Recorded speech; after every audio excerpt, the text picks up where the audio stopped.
All right, my name is Jamie. This is Derek. We talked a little bit earlier about closing techniques and the whole strategy. Now we want to go through like closing one-liners. What are those just like POW type statements that you can make? I know one for me that I was always excited about. Let's say if you were the merchant and you said, and I went to get you to sign up and you said that your wife handles that. Go for that. Okay. Jamie, listen, I'd really like to do business with you, but my wife handles most of that kind of stuff. Awesome. Well, hey, I can understand that. You know, I've got a wife too. Definitely always talk to her about that stuff. Let me ask you a question though. We already talked about you getting the funds the next day. That's going to help you make payroll, right? Yeah, it really is. We talked about the cash advance. You know, possibly if you need the cash advance. Sure. Okay, and we're saving you money on top of that. So you'd have to agree with me that your wife's going to believe that it's a good deal, right? I think she probably will, yeah. Okay, so tell you what. Why don't we go ahead and get your autograph? I won't submit anything, and then I will call you tonight or tomorrow, and you can let me know then if your wife said it was cool. That'll probably work as long as you don't submit anything. No, I won't submit anything. If I can think just get your autograph, and then Sure, you bet. we'll go for it. So that's one example of a one-liner. By the time he autographs this paperwork, I'll ask him and I'll say, hey, Derek, so you want me to call you tomorrow? 9 times out of 10, the business owner says, you know what, she'll be fine with it. Just go ahead and submit it. I believe so.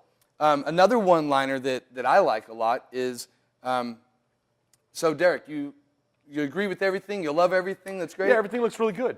Okay, so do you have like just a couple seconds? Well, you know, I got a meeting here in about 3 or 4 minutes. Okay, well, hey, it's only going to take me a couple minutes. Tell you what, if you can just grab me a voided check real quick, I'll go ahead and start this. That way all I have to do is get your autograph. Okay, what did you need the check for, Jamie? Wherever you're having the deposits made to. So if your business is having the deposits made to A account, that's the account I'm talking about. Okay, I'll get that for you. If you can just grab that. Thank you. So that's another example of just asking for that voided check, telling him I won't use any of his time, but just grab me a voided check, then I'll come back and just get an autograph.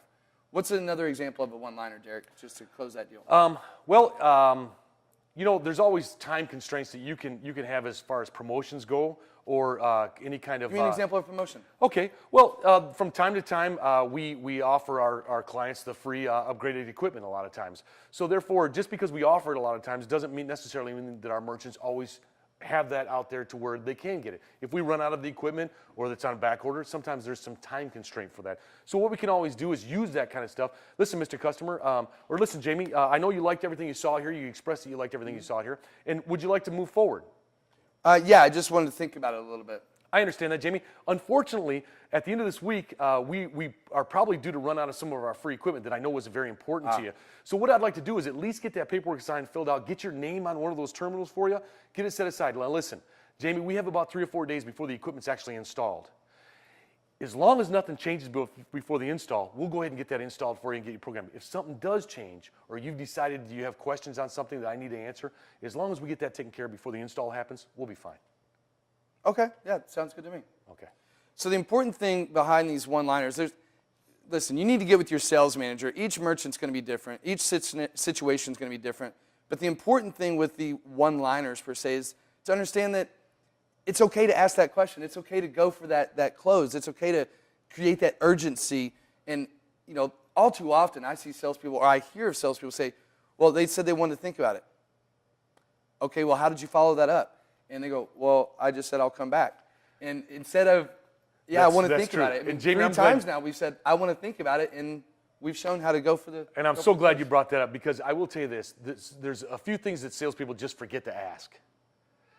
Mr. Customer, what could I do to earn your business?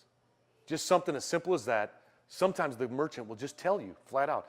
If a merchant says, I need to think about it, sometimes you just need to ask. Okay, I understand, and I'll give you as much time as you want. Exactly what are you thinking about? Because sometimes it's a misunderstanding between you and the merchant, or what the merchant understands about what you're going to offer for them. And sometimes you can clear it up right there on the spot. Right. I like that. All right, so there's some closing one-liner techniques from the Bank Card Group. Again, get with your sales manager, talk to your sales manager, and watch as many videos as you can. The more information, the more power you have to get that deal done, get paid that commission. That's the most important thing, right? Knowledge is key. Knowledge is key. All right.